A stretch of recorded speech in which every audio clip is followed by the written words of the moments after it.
ప్రకాశం జిల్లా బేస్తవారిపేటలోని ధరణి ITI college సమీపంలో గత రాత్రి దారుణ హత్య చోటు చేసుకుంది. కంబం మండలం దర్గా గ్రామానికి చెందిన బ్రహ్మయ్య 24 వయసు ఉంటుంది. గుర్తు తెలియని వ్యక్తులు ముందుగా కత్తితో అతనిపై దాడి చేసి అనంతరం పెట్రోల్ పోసి నిప్పంటించినట్లుగా ప్రాథమిక సమాచారం. ఆర్తనాదాలు విన్న స్థానికులు పరుగున చేరి వెంటనే పోలీసులకు సమాచారం ఇచ్చారు. సమాచారం అందుకున్న పోలీసులు సంఘటన స్థలానికి చేరుకుని మృతదేహాన్ని పరిశీలించి పరిసరాల్లో ఆధారాలు సేకరించారు.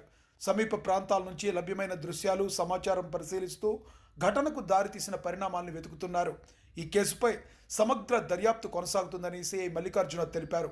డాగ్ స్క్వాడ్, క్లూస్ టీం సహకారంతో నిందితుల జాడ కోసం గాలింపు కొనసాగుతుందని తెలిపారు.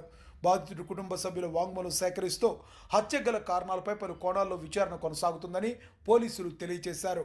జాబ్ వచ్చిందని ఏదో పార్టీ చేసుకుంటున్నాడని ఆ క్రమంలో మళ్ళా కూడా తాగుతాను. ఆల్రెడీ అతను మందు తాగి ఉన్నాడు అప్పటికే రవి అనేది. తర్వాత ఇతను మళ్ళీ తీసుకొచ్చి 2 బాటిల్స్ తీసుకొచ్చి కూర్చున్నాడు. ఈలోపు శ్రీకాంత్ అది ఆ ప్రాంతాల్లో వాడి ఇంట్లో నుంచి ఫోన్ ఇస్తే వెళ్ళిపోయిందని విచారించాం. అది కూడా కరెక్టే. తర్వాత రవి ఈ చనిపోయిన అబ్బాయి ఇద్దరు కూడా తాగారు. కానీ రవి ఇంటికి వెళ్ళాడు. కానీ ఈ బ్రహ్మయ్య అనే వ్యక్తి ఇంటికి వెళ్ళలేదు. ఇంటి వాక పోయాడు అనేది ఇంతవరకు మీ సమాచారం. దీంట్లో ఇవన్నీ కూడా కూలంకషంగా డాగ్ స్క్వాడ్ని పిలిపించాము, ఎఫ్ఎస్ఎల్ టీంని పిలిపించాము. అలాగే ఇన్వెస్టిగేషన్లో ఎన్ని కోణాలు ఉన్నాయి అన్ని కోణాల్లో కూడా మేము విచారిస్తున్నాం.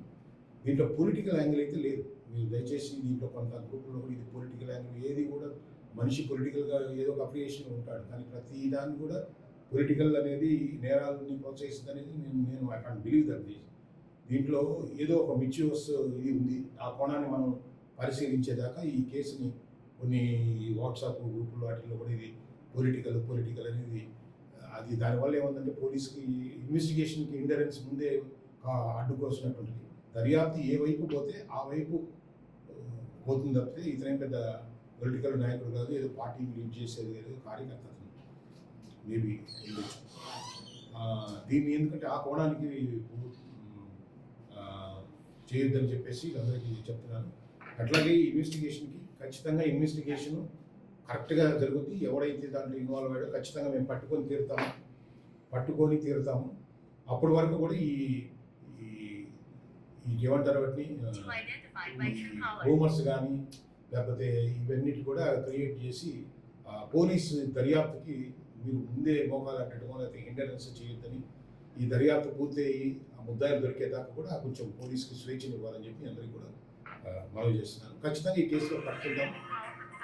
100% ఇది ఒక రాత్రి జరిగిన సంఘటన 11-2 గంటల మధ్య ఏం జరిగిందనే దాని మీద కంప్లీట్గా ఇన్వెస్టిగేట్ చేస్తున్నాం. ఆల్రెడీ డాగ్ స్క్వాడ్ వచ్చింది. ప్రతిదీ సీన్ ఆఫ్ ఆఫెన్స్లో ప్రతిదీ కూడా మేము చాలా క్షుణ్ణంగా తీసుకుంటాం. మీరు కూడా అర్థమవుతుంది దర్యాప్తులో మేము అంత పర్ఫెక్ట్గా పోతున్నాం. సో ఖచ్చితంగా దీన్ని పట్టుకొని తీరుతాం. Thank you.